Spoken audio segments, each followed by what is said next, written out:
Hi there, this is another episode of DJKIT TV and we're going to have a little review of the Numark iDJ live controller with the iPad. You can also use it with the iPhone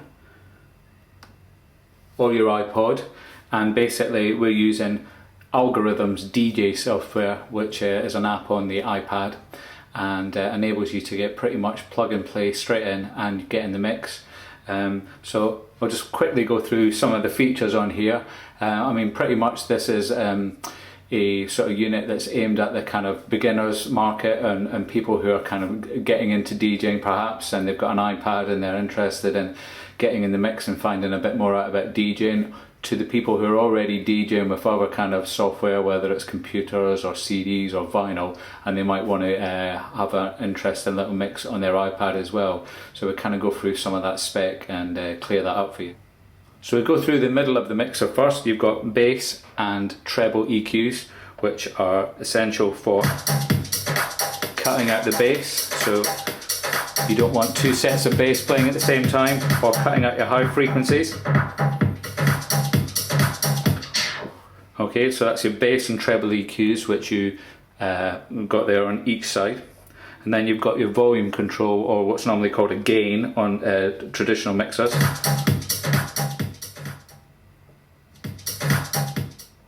And you can see as I'm turning that,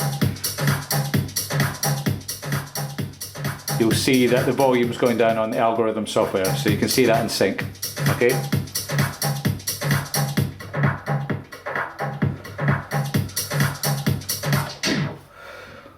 Your master volume's here.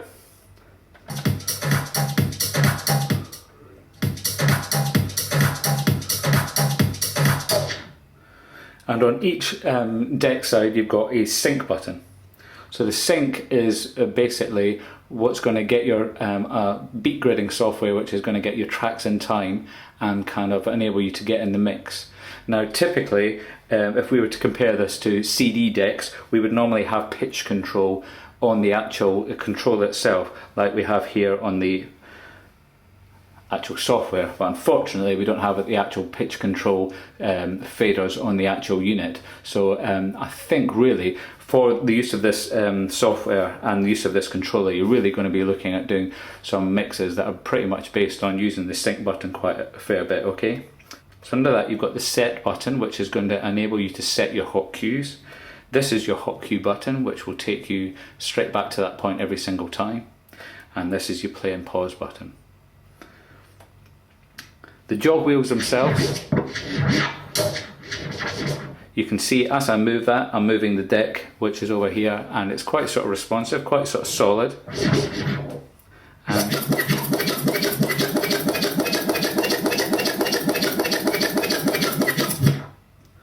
if I want to get back to the start of that track quite a bit quicker, I can use the hot cue. You'll see on the Algorithm software, as soon as you touch the wheel, it goes from actually viewing the whole track waveform as a whole to actually getting up close.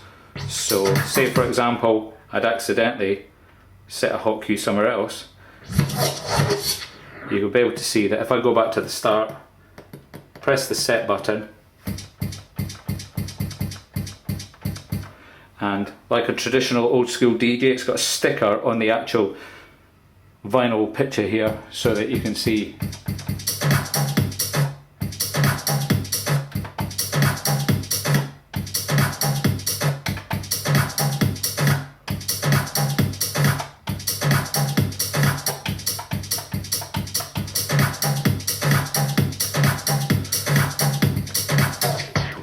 So if you use the hot cue function to cue up, going your 1, 2, 3, 4, once you're happy with that, you can just keep that, whilst keeping that button depressed, you can press the play button and then take your hand off, and it will kind of continue to roll the track through in time.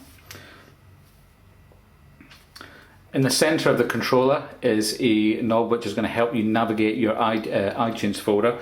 So if, for example, we want to load a tune onto deck B, we press this, up comes our iTunes menu on the iPad. We can scroll through,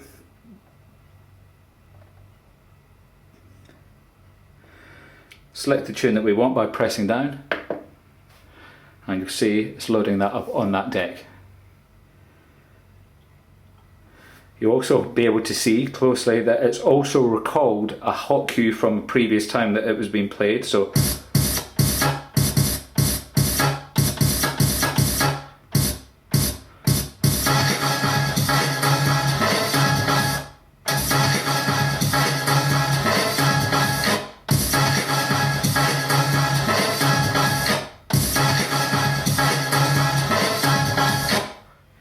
next up, we've got this scratch or search button function here. So that will either enable you to, if you pressed into,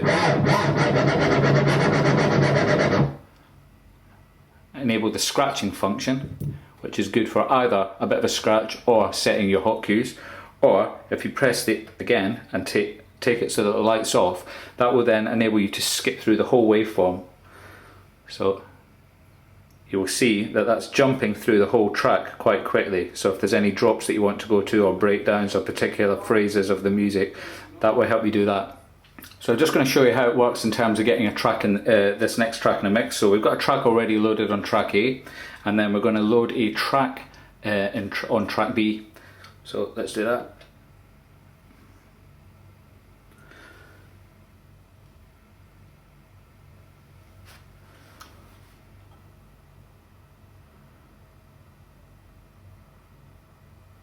You'll see at the moment one of the tracks is 130 BPM and one track's been analysed as 128 BPM. So we need to press sync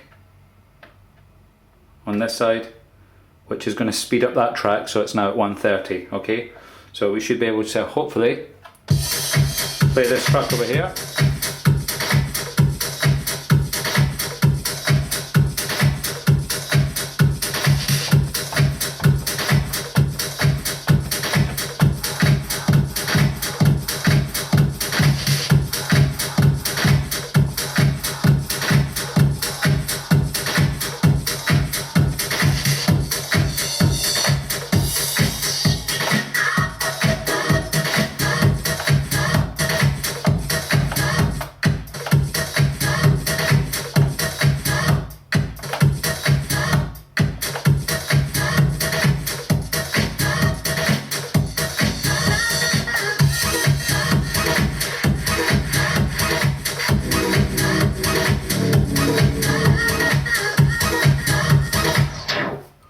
Right, so I'll just go through what I was doing there. So basically I kind of loaded that track up, made sure that that was synced to the right speed, both at 130 BPM.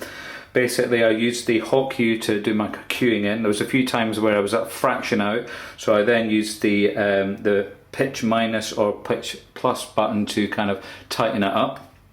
Once I felt I was happy with that, I then pressed the play button, which then let go of the hot cue function and kept it on play sync, and you could hear quite quickly that you know, it was pretty much tight and in the mix, and you could, you know, you're having a bit of a play about and a bit of a fun mix, something that people can pick up quite easy if you're sitting chilling with a bunch of mates and you fancy having a bit of a house party with the controller. Then it's something that you can all pretty much pick up pretty quickly.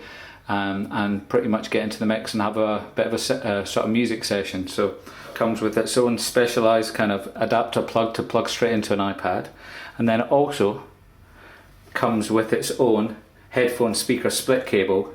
So that's to enable you to have a separate cue and play performance audio. So you can route one of that to your headphone for your headphone jack, and then the other can go to your speakers. You can also set it up so that automatically, if you've got the crossfader over here, it will automatically put this track to your headphone cue or vice versa, so that's really handy. So as I mentioned earlier, the absence of an actual controller here for pitch control going up and down like we've got here on the deck does make it pretty difficult for you to actually control doing a manual beat mix on this controller as it stands. You can kind of disenable the sync here and have a go at working with that, and it does work pretty well. You can get a beat mix going with that quite nicely. But because of the lack of that kind of function on the controller, that's a bit of a difficulty really. You're going to have to jump between the two of them if you want to do manual beat mixing. The crossfader's got a really nice sort of responsiveness to it. You can see quite quickly. So if I put on a couple of tracks, you'll be able to see how quickly that you can kind of cut between them, and there's not really any latency going on.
So this time we're going through the mix and we're going to show you the kind of looping function.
Okay, so what we're going to have a look now is at the scratch capacity of the sort of the jog wheels. I don't think sort of die-hard turntablists are going to be super impressed with me rushing to grab onto this, but you basically can have a bit of a play about with, get a bit of a feel for a scratch, and it's pretty accurate and there's not too much latency. So let's have a look.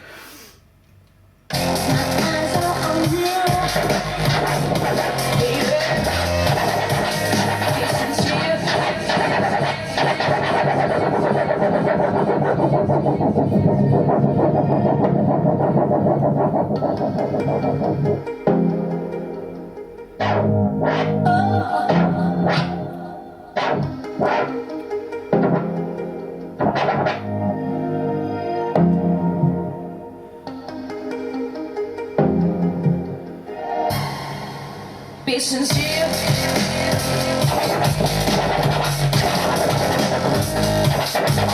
Be sincere.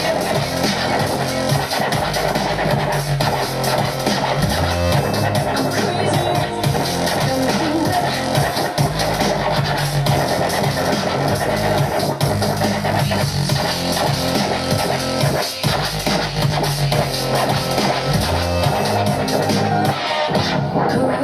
Caress me.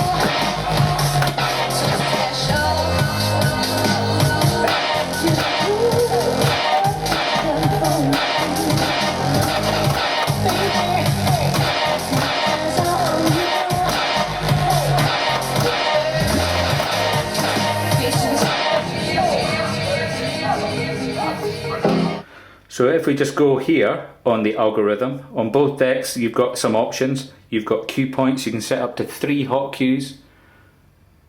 You can set up to 3 hot cues on each deck, which is great for like identifying particular phrases or musical sections that you want to return to. So it can give you some quite creative options in terms of re-editing and making your own kind of mashups. You've also got your looping, so it's got auto loop.